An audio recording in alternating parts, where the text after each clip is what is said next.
ওয়াকফ আন্দোলনকে ঘিরে মুর্শিদাবাদে যে হিংসার আগুন জ্বলেছিল, যেখানে প্রাণহানির মতো ঘটনাও ঘটেছে, সেই হিংসার পেছনে বাংলাদেশের মদত আছে বলে দাবি করেছিলেন মুখ্যমন্ত্রী মমতা বন্দ্যোপাধ্যায়। তার সঙ্গেই নিশানা করেছিলেন বিজেপির জাতপাতের রাজনীতিকে।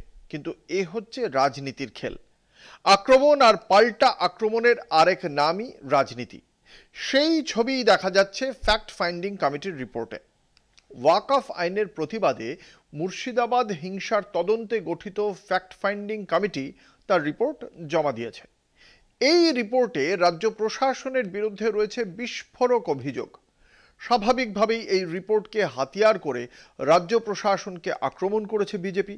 যদিও বিজেপি হিংসা নিয়ে বিভাজনের রাজনীতি করছে বলেই পাল্টা তোপ দেখেছে তৃণমূল।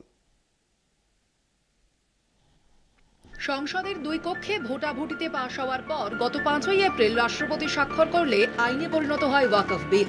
তারপর থেকেই দেশের বিভিন্ন জায়গায় ওয়াকফ সংশোধিত আইনের বিরুদ্ধে প্রতিবাদ বিক্ষোভ শুরু হয়। পশ্চিমবঙ্গের মুর্শিদাবাদ তার অন্যতম। 8 থেকে 12 এপ্রিল উত্তপ্ত হয়ে ওঠে সুতি, ধুলিয়ান, জঙ্গিপুর, শামশেরগঞ্জ।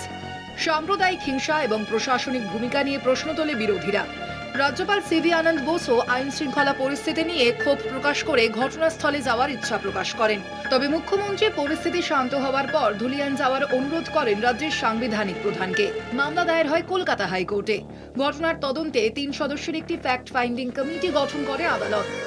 কমিটিতে রয়েছেন জাতীয় মানবাধিকার কমিশনের registrar Joginder Singh, Paschimbanga legal services অথরিটির সদস্য সত্য অর্ণব ঘোষাল এবং পশ্চিমবঙ্গ বিচার বিভাগীয় পরিষেবার রেজিস্ট্রার সৌগত চক্রবর্তী। সেই কমিটি তাদের রিপোর্ট জমা দিয়েছে আদালতে, যাতে রাজ্য প্রশাসনের বিরুদ্ধে রয়েছে বিস্ফোরক অভিযোগ। হিংসায় সক্রিয় ভূমিকা ছিল স্থানীয় তৃণমূল নেতা মেহবুব আলমের। রিপোর্টে পুলিশি অনুপস্থিতি ও নিষ্ক্রিয়তার অভিযোগ। বিধায়কের ভূমিকা নিয়ে কার্যত প্রশ্ন।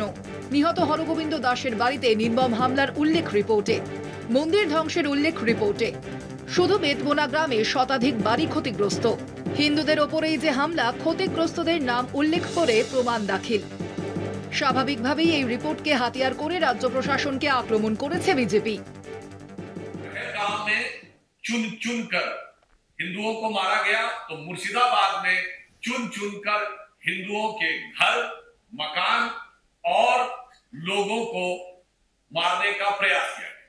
अब इसके बाद पश्चिम बंगाल सरकार के पास किसी प्रकार का मुंह नहीं रह गया है ये कहने का कि वहां पर हिंसा नहीं हुई थी। যদিও বিজেপি হিংসা নিয়ে বিভাজনের রাজনীতি করছে বলেই পাল্টা তোপ দেখেছে তৃণমূল। ক্ষতিগ্রস্তদের ক্ষতিপূরণ দেওয়া থেকে সব কর্তব্যই পালন করেছে রাজ্য সরকার, দাবি শাসক দলের। এই বিজেপি নেতারা মুর্শিদাবাদ নিয়ে যে অপপ্রচার করছেন, যে বিভেদকামী রাজনীতি করছেন, এটা কিন্তু সম্পূর্ণভাবে একটা চক্রান্তের অংশ। আমরা এর তীব্র বিরোধিতা করছি। ফ্যাক্ট ফাইন্ডিং কমিটির রিপোর্টের ভিত্তিতে আদালত কি পদক্ষেপ করে এবং তাকে প্রশাসনিক ও রাজনৈতিকভাবে কিভাবে মোকাবিলা করে সরকার ও শাসক দল, এখন সেটাই দেখার। কলকাতা টিভি।